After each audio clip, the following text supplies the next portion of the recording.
நீங்கள் வாழ்க்கையில் இழந்ததாக நினைக்கும் அனைத்து விஷயங்களும் ஒருபோதும் திரும்பாது என்று தோன்றும் அந்த நேரங்களும் மனதில் ஏமாற்றம், துக்கம், நம்பிக்கை, இழப்பு எல்லாவற்றையும் சந்தித்திருக்கலாம். சில சமயம் நாம் நம் கனவுகளை இழக்கலாம், உறவுகள் நம்மை விட்டு போய்விடலாம், பொருளாதாரத்தில் பின்னடைவு ஏற்படலாம், உடல் நலம் குன்றலாம், நம்மை நாமே குறைவாக உணர்ந்து விடலாம். அந்த தருணங்களில் நாம் எல்லாம் முடிந்துவிட்டது, இனி எதுவும் சாத்தியமில்லை என்று எண்ணி விடுகிறோம்.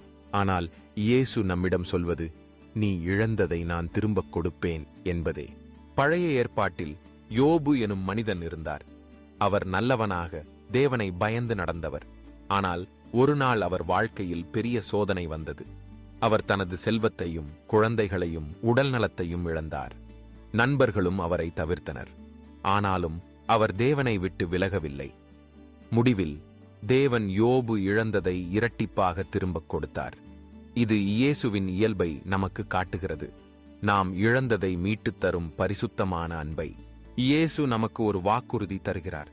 யோவான் 10:10 திருடன் திருட, கொலை செய்து அழிக்க மட்டும் வருகிறான். நான் வந்தேன், அவர்கள் ஜீவனும் அதிலும் நிறைவான ஜீவனும் பெறும்படிக்கு என்று கூறுகிறார். இது என்ன அர்த்தம்? இயேசு உங்கள் வாழ்க்கையில் நீங்கள் இழந்ததை மீட்டுத்தர மட்டுமல்ல, அதைவிட மிகுந்த ஆசீர்வாதத்தையும் தருகிறார். நீங்கள் இழந்த பொழுதும் அவர் உங்களோடு இருக்கிறார். நீங்கள் ஏமாற்றப்பட்டாலும் அவர் உங்களை விட்டுவிட மாட்டார். நாம் வாழ்க்கையில் சில நேரங்களில் நம்முடைய தவறுகளால், சில நேரங்களில் பிறர் நம்மை விட்டு சென்றதாலும், சில நேரங்களில் எதிர்பாராத சூழ்நிலைகளால் இழப்புகளை சந்திக்கிறோம். ஆனால் இயேசுவின் அன்பு எல்லாவற்றையும் மீறியது. அவர் உங்களை மறுபடியும் எழுப்பி புதிய வாழ்க்கை, புதிய சந்தோஷம், புதிய நம்பிக்கை, புதிய வாய்ப்புகளை தரும் வல்லமையுடையவர். நீங்கள் உங்கள் வாழ்க்கையில் இழந்தது என்ன? உங்கள் கனவா? உங்கள் உறவுகளா? உங்கள் ஆரோக்கியமா? உங்கள் நம்பிக்கையா? இயேசுவிடம் அதை ஒப்படையுங்கள். அவர் உங்கள் கண்ணீரை கவனிக்கிறார். உங்கள் இதயத்தை மறுபடி பூரிப்பாக மாற்றுவார். நீங்கள் இப்போது காணாததாக இருந்தாலும் அவர் உங்கள் எதிர்காலத்தை சீரமைப்பார். நாம் சித்திரவதைப்படும்போது இயேசு நம்மோடு இருக்கிறார். அவர் நம்மை விட்டுவிடவில்லை. அவர் நம்முடைய பாதையை வழிநடத்துகிறார். அவர் நம் வாழ்வில் ஒவ்வொரு இழப்பையும் ஒரு பாடமாக மாற்றுகிறார். அவ்வப்போது நாம் அவசரமாக பதில் வேண்டும் என்று நினைப்போம். ஆனால் தேவன் நம்மை ஆவியாகவும் மனதிலும் வளர்த்து நமக்கு சரியான நேரத்தில் விஷயங்களை திரும்பக் கொடுக்கிறார். இயேசுவின் அன்பு நிரந்தரம். அவர் உங்கள் வாழ்வில் இன்று பேசுகிறார். பயப்படாதே, நீ இழந்ததை நான் திரும்பக் கொடுப்பேன். இது வெறும் ஆறுதல் சொற்கள் அல்ல, இது ஒரு வாக்குறுதி.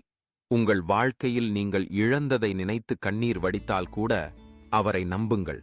அவர் உங்களை பார்த்து கண்காணிக்கிறார். அவர் உங்கள் இதயத்தை பூரிப்பாக மாற்றுவார். இப்போது உங்கள் வாழ்க்கையில் எது இழந்தது என்று நினைத்து கவலைப்படுகிறீர்களா? உங்கள் கண்களை இயேசுவின் மேல் நோக்குங்கள்.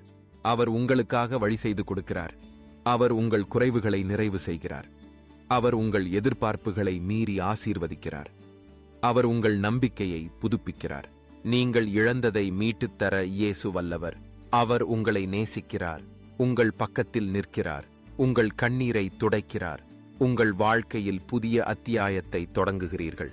அந்த நம்பிக்கையுடன் வாழுங்கள். இயேசுவின் வாக்குறுதியும் அன்பும் உங்கள் வாழ்வில் நிறைந்திருக்கட்டும்.